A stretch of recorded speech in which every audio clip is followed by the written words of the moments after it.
Сегодня Карасайский районный профсоюз работников образования и науки проводит ежегодную спартакиаду, которая уже обернулась традицией.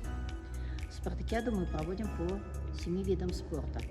Это шахматы, это теннис, это волейбол мужской, волейбол женский, а также торс-кумалак, вес асық и асық ату.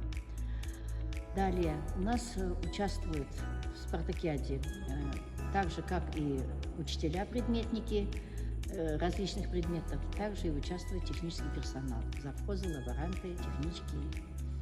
И это обернулось очень для них прекрасным событием. Цель проведения мероприятий – это, конечно, популяризация видов спорта, популяризация здорового образа жизни, это усиление работы профсоюза Карасайского района учителей, а также создать дружественную, хорошую атмосферу, взаимодействие, контакты, знакомства, хотя многие годами играют, уже давно друг друга знают. Активное привлечение молодежи, ну и, конечно, не забываем и про старший возраст учителей.